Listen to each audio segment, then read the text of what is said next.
오늘은 기도의 능력 165번째 시간이 되겠습니다. 무너진 장막을 일으켜 세워야 합니다. 무너진 장막을 일으켜 세워야 합니다. 라는 제목으로 아모스 9장 11절에서 15절 아모스서의 마지막 말씀이죠. 이 말씀을 함께 나누겠습니다.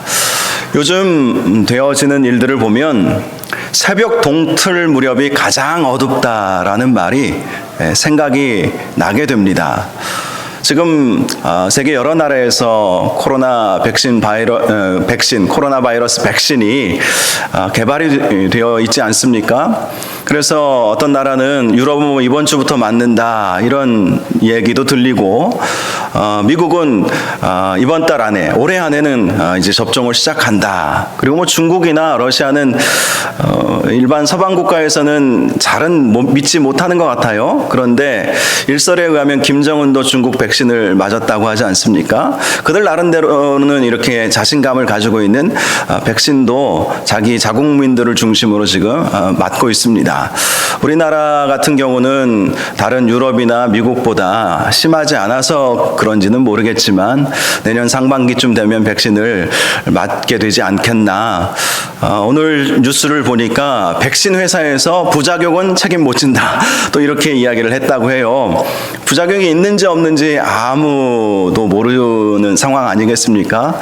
이번 독감도 그렇죠. 독감 백신 무료로 맞으라고 우리 학생들 같은 경우 그랬는데 왠지 좀 꺼림칙해서 우리 애들도 안 맞았습니다.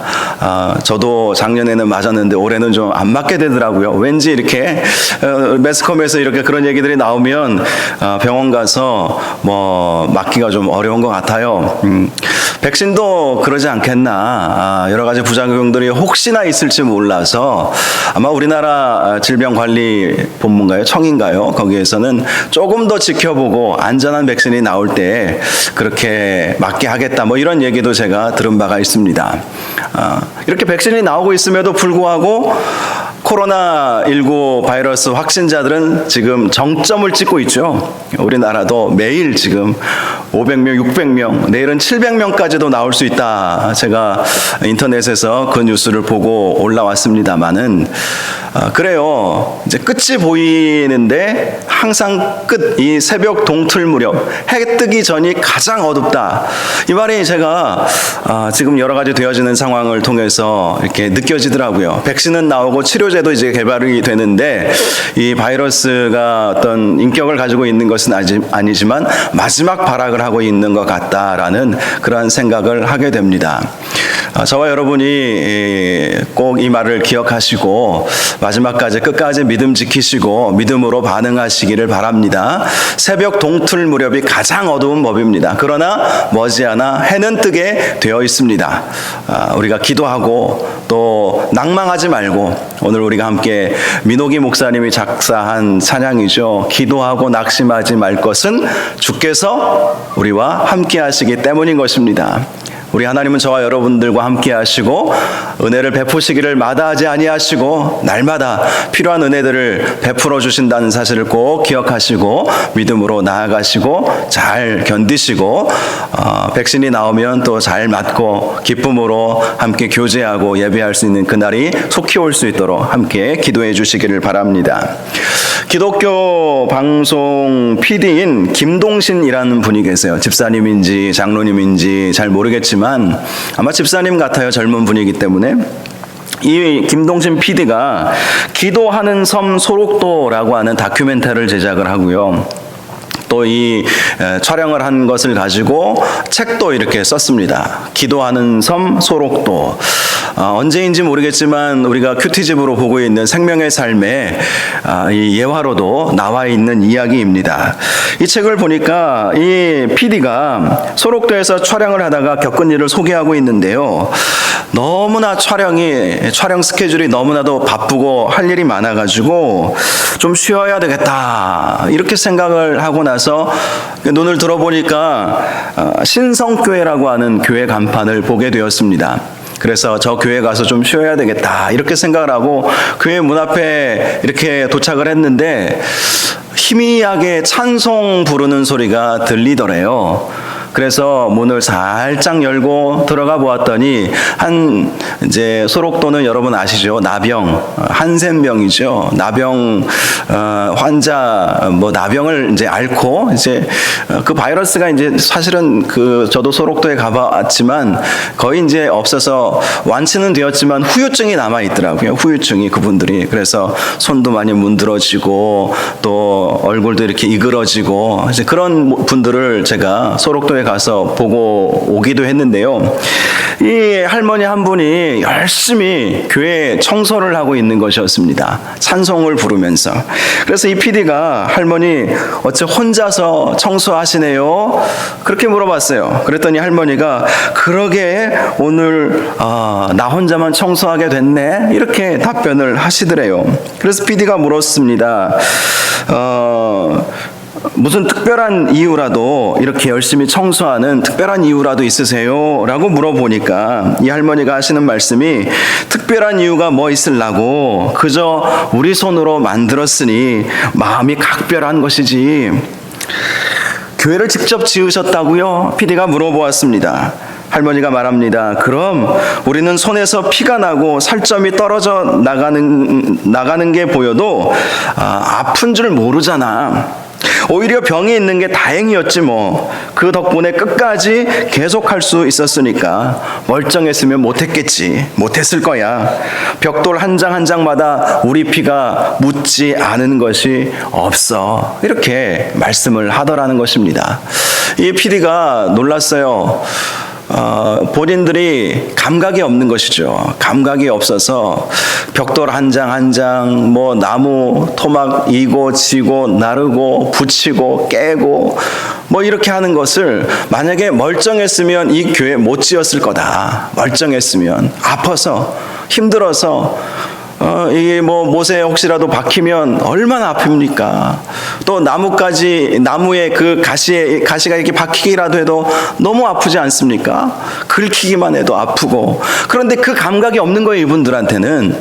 그러니까 멀쩡했으면 우리는 교회 못 지었을 거야. 그런데 이렇게 아프니까 아무 느낌이 없으니까 피가 나도 아픈 줄 모르고 교회를 지었다. 이 말에 이 PD가 너무 은혜가 되는 거예요. 은혜를 너무 받아버린 거예요. 그래서 피곤해서 들어가서 쉬려고 하다가 피곤이 다 날아가 버리게 되었다고 합니다. 계속해서 할머니는 이런 말씀을 해주셨대요. 남자들은 힘쓰는 일을 했고 여자들은 머리카락을 팔기로 했어. 교회를 지으려고 그렇게 했다는 것이죠. 교회를 지으려면 돈이 많이 필요하니까. 그때 나는 몸이 아파서 머리카락을 내놓지 못했어.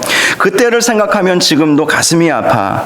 이제까지 건축원금을 계속하는 것도 그래서야. 그렇게 말씀을 해 주었다고 합니다. 이분은 그때 한참 교회가 건축하고 어려울 때 머리카락 잘라서 내지 못한 것이 평생의 마음에 걸리는 거예요. 그래서 평생토록 작은 헌금이라도 지금까지 건축원금을 하고 있다. 이 교회는 아주 오래전에 이 할머니가 젊은 시절에 지었던 교회였다고 해요. 그런데 그렇게 오랫동안 이렇게 교회를 위해서 수고하고 헌신하는 그 모습을 이제 다큐멘터리화해서 기도의 섬 소록도 이런 제목으로 나와 있습니다. 여러분, 우리 한국교회가 이만큼이나마 성장하고 이만큼이나마 세상에 영향을 끼친 것은 우리 믿음의 선조들, 또 여러분 세대, 그리고 정말 초창기 믿음의 세대들이 이렇게 헌신했기 때문 아닐까, 이런 마음을 갖습니다. 교회를 사랑하는 마음이 각별했죠. 교회를 너무나도 사랑하고 아끼고 정말 교회에 오고 싶고 와서 기도하고 성도들과 만나고 싶고 예배 시간이 기다려지고, 그런 모습 때문에 교회가 이만큼 하나님께서 성장시켜 주셨고, 또 교회를 통해서 얼마나 많은 사람들이 은혜를 받았습니까? 하나님의 귀한 은혜를 받고 기도 제목들마다 응답받고, 몸이 아프면 교회 나와서 기도하면 하나님이 고쳐주시고, 치유의 기적들이 참 교회 안에서 많이 일어나지 않았습니까? 마음의 상처도 말씀 듣다가 회복되고, 그러한 놀라운 은혜의 이 삶의 중심에 교회가 있었던 것이죠. 오늘 말씀 가운데 보면 아모스 시대에 경제적 부를 누리고 있지만 영적으로는 타락하여 멸망할 수밖에 없는 북이스라엘을 향해서 하나님께서 너희들이 회복할 수 있는 길이 있음을 알려주고 있습니다. 11절 말씀 우리 다시 한번 읽어볼까요? 11절 시작. 그날에 내가 다윗의 무너진 장막을 일으키고 그것들의 틈을 막으며 그 허물어진 것을 일으켜서 옛적과 같이 세우고. 자, 이 말씀에서 그날, 이 말씀은 북이스라엘이 하나님의 심판을 받는 날을 말씀하는 것입니다. 그런데 하나님의 심판이 있는 그날이 하나님 입장에서는 여호와의 전, 다윗의 장막을 다시 회복시키는 때가 된다는 거예요. 그만큼 북이스라엘은 다윗의 장막이라고 우리가 말할 수 있는 하나님의 성전, 성막, 물론 북이스라엘은 예루살렘을 차지하지 못했죠. 예루살렘이라고 하는 그 땅은 남유다에 속해 있었기 때문에, 그래서 우리가 지난주에 살펴본 것처럼 길갈, 부엘세바 이런 곳에 가서 그들은 예배를 드리지 않았겠습니까?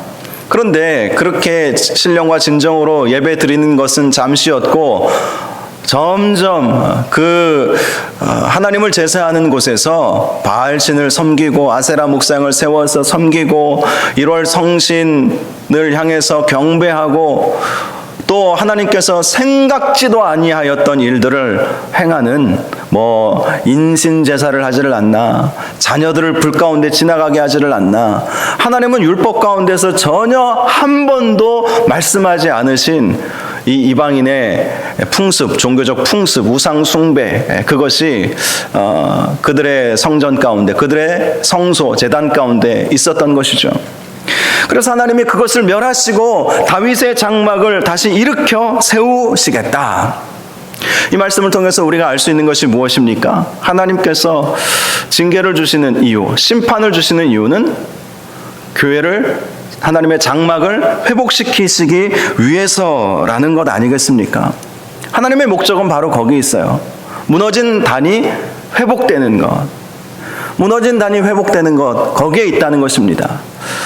그러므로 우리가 어떤 어려움이 있으면 당장 해야 할 일은 주님 앞에 나아가는 것입니다. 하나님께서 거기에 심판의 목적이 있기 때문에 완전히 멸망하도록 만드는 것은 하나님의 계획은 없으세요. 하나님은 재앙을 주시지 아니하고 우리에게 평안과 위로와 희망을 주신다고 말씀하지 않습니까? 하나님, 우리가 완전히 무너져서 다시는 일어나지 못하도록 그렇게 만드시는 분은 결코 아니십니다. 그런데 하나님께서 왜 우리를 징계하시겠습니까? 왜 어려운 일들을 우리에게 경험하도록 그렇게 만드시겠습니까? 왜 시험거리들을 주시겠습니까? 그 이유는 단 한 가지예요. 나에게로 돌아오라. 무너진 너의 제단을 회복해야 한다. 그것을 하나님께서 원하시기 때문에 이러한 심판들을 허락을 하신다는 것입니다. 하나님의 성전의 목적은 하나님께 예배하고 하나님께 기도하며 또 하나님의 말씀이 선포하는 것에 있지 않겠습니까? 그것이 온전히 회복되도록 하기 위해서 하나님께서는 북이스라엘을 심판하겠다. 여로보암 2세 때 가장 최고의 경제적 부를 누리고 있던 그때 아모스를 통해서 미래에 있을 일에 대해서 말씀하여 주시는 것이죠. 그러나 이 아모스 선지자가 아무리 외쳐도 이스라엘 백성들, 북이스라엘 백성들과 북이스라엘 왕들은 귀담아 듣지 않았습니다. 결국 북이스라엘은 아수르에 의해서 멸망당하게 되었던 것이죠. 그러나 하나님은 피할 길을 내어주신다고 분명히 말씀하고 있지 않습니까? 사람이 감당치 못할 시험당함을 허락하지 아니하시고 시험당할 즈음에 피할 길을 내사라고 말씀하고 있지 않습니까? 피할 길을 열어주세요. 항상 우리 하나님은. 그래서 그 하나님께서 피할 길을 내주시는 그 길로 나아가면 어떠한 환난이 와도 어떠한 어려움이 와도 우리는 피할 수가 있어요. 그런데 작정하고 그 길로 안 나가는 사람들도 너무나도 많이 있는 것을 우리의 신앙생활을 통해서 보고 있지 않습니까? 하나님께서 피할 길을 내어주셨어요. 그 피할 길이 어디이겠습니까? 여호와는 나의 반석이시요 나의 피난처시요. 여러분, 우리 하나님께로 돌아가는 것, 그것이야말로 피할 길이다. 하나님께서는 이 북이스라엘이 이렇게 말씀이 무너지고 제단이 무너지는 것을 결코 좌시하지 않으셨던 것이죠. 그래서 이스라엘을 심판하시겠다라고 말씀을 하시는 것입니다. 여호와의 장막, 다윗의 장막을 내가 다시 세우겠다. 무너진 단을 내가 다시 수축하겠다. 벌어진 그 틈을 내가 다시 메꾸겠다. 그래서 내가 너희들을 심판하는 것이다. 그렇게 말씀을 하셨다라는 것입니다. 아모스 8장 11절 이런 말씀이 있습니다. 주 여호와의 말씀이니라. 보라, 날이 이를지라. 내가 기근을 땅에 보내리니 양식이 없어 주림이 아니며 물이 없어 가람이 아니요 여호와의 말씀을 듣지 못한 기갈이라. 당시 북이스라엘 가운데 기근이 오게 되었다는 것이죠. 그런데 그 기근은 양식이 없어서 줄이는 것이 아니고 물이 없어서 가람도 아니고 여호와의 말씀을 듣지 못한 기갈이라고 말씀을 하십니다. 영적인 기갈. 말씀이 없기 때문에 여러 가지 어려움들이 와도 이겨내지 못하는 것이죠. 그래요. 비가 내리지 않아도 우리가 망합니까? 물론 어려움은 겪을 수 있어요. 농사가 잘 되지 않았다고 해서 그것 때문에 죽습니까? 마음은 어려울 수 있어요. 그러나 그것 때문에 죽을 것까지는 아니지 않겠습니까? 사업이 안 된다고 해서 그것 때문에 죽습니까? 학생들이 이번에 수능 봤는데 수능 점수 나쁘다고 해가지고 그게 그렇게 죽을 일입니까? 감사하게도 극단적인 선택을 했다는 기사가 안 나와서 얼마나 감사한지 몰라요. 올해는 매년 나와요. 매년. 그게 그렇게 죽을 일입니까? 너무 마음은 힘들겠죠. 원하는 직장 못 갔다고 해서 그게 망하는 길로 가는 것이겠습니까? 아닙니다. 하나님은 그렇다 할지라도 우리가 하나님을 찾고 하나님을 붙잡으면 반드시 회복시켜 주십니다. 생각하지 못했던 그러한 일들로 전화위복시켜 주시는 하나님이시라는 것을 우리가 기억을 해야 한다는 거예요. 개인적으로 저는 공부를 잘 못했어요. 대학 다닐 때도 학점이 그렇게 좋지는 못했습니다. 그렇다고 뭐 바닥을 친 것은 아니지만 평균 정도 이렇게 했던 것 같아요. 그런데 저보다도 공부 많이 하고 했던 친구들, 공부 잘하고 외우는 것도 잘하고 시험 볼 때마다 A 받고 그랬던 친구들도 있었어요. 그런데 돌이켜보니까 하나님께서 저를 더 공부 많이 하도록 그렇게 시켜주시는 것이 하나님의 은혜이더라고요. 미국에 가서 공부할 때 정말 머리 좋은 목사님들 참 많이 계시더라고요. 이렇게 같이 스터디 영어 공부를 하기 위해서 좀 더 우리의 영어 실력을 좀 높여야 되겠다 해가지고 같이 스터디 그룹을 만들었는데 미국에 유학까지 오신 목사님들이라 그런지 참 머리가 좋으신 분들이 계시더라고요. 그래서 한 100개 정도 단어를 골라서 외워서 그 다음날 서로 시험을 보자 그렇게 했거든요. 그럼 저는 뭐 반이나 맞히나요? 100개나 외우면 막 헷갈리는 거예요 막. 근데 어떤 목사님은 그 목사님은 100개, 200개도 그냥 바로 외워가지고 1시간만 시간 주면 나는 200개, 300개도 외운다는 거예요. 그렇게 머리 좋은 분들도 계시더라고요. 정말 세상에 똑똑한 분들 참 많이 계시구나. 그때 저는 좌절감을 느꼈어요. 저렇게 똑똑하고 저렇게 잘 외우고 저런 목사님이 나하고 같이 공부를 하는데 나는 쫓아가지 못하겠구나. 그런데 돌이켜보면 그분은 중간에 공부 포기하고 저는 끝까지 학위를 받게 되었습니다. 여러분 그래요. 길고 짧은 것은 정말 대봐야 안다라는 말이 있듯이 하나님이 함께 하시고 하나님 붙잡고 살아가면 지금 당장 내 눈앞에 멋진 인생이 펼쳐지지 않는다 할지라도 하나님께서는 하나님과 함께 하기를 원하는 그 사람을 붙잡아서 놀라운 역사를 일으켜 주심을 믿는 저와 여러분들 되시기를 바랍니다. 하나님 붙잡는 것이 중요한 거예요. 말씀이 없으므로 기갈한 거예요. 말씀이 없기 때문에 어려움이 오면 포기하고 주저앉고 좌절해 버리는 것입니다. 그런데 하나님의 말씀을 붙잡고 살면 아무리 어려운 일들이 우리에게 온다 할지라도 말씀이 우리를 살리시는 줄 믿으시기 바랍니다. 말씀 붙잡고 사는 사람들의 특권인 거예요. 말씀 붙잡고 살면 여러분, 말씀은 우리의 심령 골수도 쪼개신다고 말씀하기 때문에 우리의 영혼을 새롭게 하죠. 우리의 육신의 치유의 능력도 말씀이 주시는 것 아니겠습니까? 좌절하고 낭망할 때 말씀 읽고 말씀 묵상하면 얼마나 힘이 되는지 모릅니다. 목회하면서 절하고 좌절하고 낭망할 일이 없겠습니까? 그런데 말씀 볼 때마다 하나님께서 힘 주시고 하나님께서 위로하여 주시는 것을 자주 느껴요. 은혜가 풍성하신 분들은 저와 같은 삶을 사실 거예요. 말씀이 우리의 심령 가운데 있어야 우리가 살아날 수 있다는 사실을 여러분 꼭 기억하시기 바랍니다. 말씀이 없으면 결국 어려운 순간이 올 때마다 넘어지고 좌절하고 이리 흔들리고 저리 흔들려 버리게 된다는 것이죠. 자, 아모스 8장 12절 13절 말씀의 기갈이 어떤 영향을 미치는지 말씀해 주고 있어요. 12절 보니까 이 사람이 이 바다에서 저 바다까지 북쪽에서 동쪽까지 비틀거리며 여호와의 말씀을 구하려고 돌아다녀도 얻지 못하리니 그날의 아름다운 처녀와 젊은 남자가 다 갈아여 쓰러지리라. 두 가지 모습. 비틀거린다. 말씀이 없으니 삶의 중심이 없는 거예요. 그러니 이리 흔들리고 저리 흔들리고 이 사람이 이 말하면 그 말에 쏙 빠져버리고 저 사람이 저 말하면 저 말에 쏙 빠져버리고 그러니 비틀거리는 것 아니겠습니까? 비틀거리는 거예요. 그런데 말씀이 중심이 되면 아무리 다른 사람들이 이야기한다 할지라도 하나님의 말씀이 우선순위잖아요. 하나님이 나에게 주시는 말씀이 진리잖아요. 그 진리의 말씀 붙잡고 사니 이 사람 저 사람들이 아무리 부정적인 이야기를 하고 이 얘기 저 얘기를 한다 할지라도 우리는 흔들리지 않게 되는 것입니다.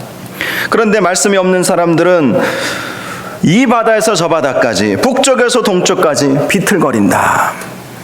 그 다음에 말씀 보면 13절에 이런 말씀이 있어요. 그날의 아름다운 처녀와 젊은 남자가 다 갈아여 쓰러지리라.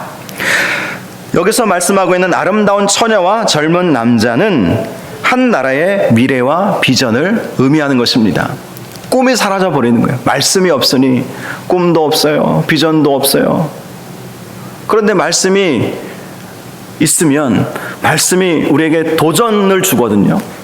하나님 말씀이 우리에게 도전 줘요. 그대로 머물지 말아라. 그대로 머물지 말아라. 주저앉지 말아라. 일어나라. 믿음으로 반응하라. 성령님께서 주시는 음성 아닙니까? 마귀는 우리에게 계속해서 이렇게 속삭일 거예요. 그만하면 됐어. 지난주 말씀드린 것처럼 천천히 예수 믿어도 돼. 천천히. 야, 오늘만 날이냐? 오늘만 금요일이야? 오늘만 주일이야? 다음 주에도 있잖아. 그래서 교회 안 나오시는 분들이 꽤 되잖아요. 우리 교회에도. 매주 주일 성수 못 하시는 분들 가운데 보면 잘은 모르겠지만 요즘은 전화도 못 하겠어요. 솔직히. 부담스러워 하시기 때문에 연세 드신 분들 그래도 혹시나 우리 코로나 기간에 연세 드신 분들이 이렇게 돌아가시면 나중에 그 얘기를 들으면 얼마나 속상한지. 요양병원에 가 계셨는데 자식들이 연락 안 해주면 요양병원에 가 있다는 소식만 듣고 알고 있고 찾아가지도 못하고 자식들만 이 병원 문에서 얼굴만 본다고 하대요. 근데 뭐 제가 가봐야 얼굴이나 보여주겠습니까? 이 코로나 상황 속에서. 근데 나중에 들어보니까 돌아가셨다는 거예요. 그래서 혹시나 그런 일이 있으면 어떻게 하나 해서 이분 저분 전화를 드리면 아이고 코로나 때문에 자식들이 못 가게 해서 미안합니다. 아니 저에게 막 미안하다고 제가 미안할 정도로 미안하다고 막 그렇게 반응을 하시니까 전화도 못 드리겠어요. 그런 분들이 물론 계시겠지만 또 어떤 분들은 우리 교회는 아니겠지만 많은 교회들이 예배 출석률이 급감하고 몇 번 이렇게 안 나오면 거기에 익숙해지고 6개월만 교회 안 나오면 불신자하고 똑같아진다. 이게 통계가 나와 있거든요. 6개월. 벌써 우리가 10개월이잖아요. 10개월. 10개월 동안 정말 예배 몇 번이나 들으셨습니까? 우리 그래도 이 자리에 금요일 날 나와 계신 분들은 시간 정말 예배 드리시고 은혜를 사모하시고 말씀을 사모하시는 분들이라 얼마나 제가 든든하고 힘이 되는지 몰라요. 저를 아는 분들, 또 다른 목사님들, 또 선교사님들 저에게 안부 물을 때마다 그런 얘기를 하세요. 교회 성도님들은 예배에 잘 나오십니까? 이렇게. 필리핀에 우리가 김재선 선교사님 매달 후원은 못하지만 연말에 후원을 좀 해드리거든요. 선교헌금이 조금 남았다고 그래서 선교헌금을 좀 보내드리고 잘 계시냐고 크리스마스 선물비로 보냈습니다. 이렇게 말씀을 드렸더니 당장 답장이 와가지고 감사하다고 하시면서 그러면서 목사님 교회는 예배 성도들 많이 나오고 계십니까? 한국 교회가 많이 어렵다고 하는데 그렇게 안부를 물으시더라고요. 여러분 그래요. 말씀이 없으면 비전이 없어요. 말씀이 없으면 꿈이 없어지는 거예요. 말씀이 우리에게 꿈을 주시고 말씀이 우리에게 비전을 허락하여 주시기 때문이라는 것입니다. 그래서 저와 여러분이 특별히 이 어려운 시기를 지나가고 있을 때 말씀을 붙잡으시기를 바랍니다.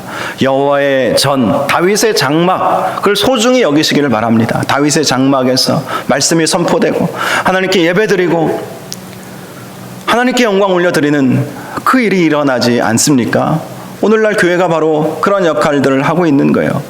교회가 온전히 회복되고 교회가 수축되고 이 벌어진 틈이 메꾸어지면 그 다음에 하나님께 온전히 예배드리게 되고 하나님의 말씀이 온전히 선포되어지고 그러면 그것이 우리의 영혼이 잘되게 만들고 영혼이 잘되면 범사가 잘되고 강건함의 축복이 오게 된다는 말씀처럼 이게 연결이 되어 있는 것입니다.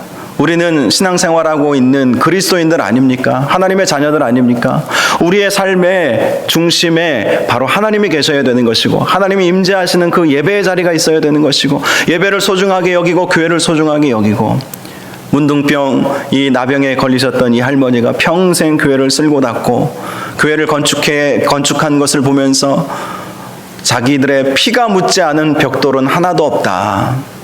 아프지 않으니 피가 묻어도 그냥 차곡차곡 쌓아가면서 교회를 지었던 그 열정, 그 헌신, 그것이 소록도가 기도하는 섬이 되게 한 것이고 그리고 그러한 헌신들이 있었기에 한국교회가 이만큼이나 하나님의 은혜를 누리고 살아갈 수 있게 되었던 것입니다. 저와 여러분이 정말 하나님의 말씀 또 주님의 몸된 교회 소중히 여기시고 그래서 이 어렵고 힘든 이 시기를 하나님 바라보고 굳건히 이겨나갈 수 있기를 바랍니다. 교회를 사랑하는 만큼 하나님도 저와 여러분을 사랑해 주실 것입니다. 교회가 더욱더 회복되고 교회가 본연의 이 사명을 잘 감당할 수 있도록 우리가 물심양면 기도하고 함께 할 때에 교회는 음부의 권세가 이기지 못하리라 하신 말씀처럼 음부의 권세가 교회를 해하지 못할 것이고 교회는 더욱더 굳건히 세워질 것이고 굳건히 세워지는 교회와 함께 저와 여러분들은 더욱더 승리하며 나아가게 될 것입니다. 이러한 놀라운 은혜와 축복이 있는 저와 여러분들 되기를 바라고요. 이 밤에 우리가 기도할 때 교회가 희망입니다. 그래도 교회가 희망입니다. 세상 사람들은 그렇게 보지 않을지 몰라도 그래도 교회가 희망입니다. 우리 교회가 희망이 되는 교회가 되게 하시고 올 한 해도 코로나 때문에 많은 어려움이 있었지만 올 한 해도 잘 은혜롭게 유종의 미를 거두게 하시고 내년에는 이제 해가 뜹니다. 해가 떠요. 가장 어두울 때가 해 뜰 무렵인데 지금 가장 어두운 시대를 지나가고 있지만 해는 반드시 뜨게 되어 있습니다. 또 여러 가지 증거들이 있고요. 그래서 우리가 내년에는 더 힘차게 나아갈 수 있기를 바랍니다. 내년 표가요. 하나님의 전신 갑주를 취하라로 잡았어요. 그래서 달력도 그렇게 주문을 했습니다. 하나님의 전신 갑주를 취하고 우리가 승리하며 나아갈 수 있는 저와 여러분들 되시기를 주님의 이름으로 축원합니다. 우리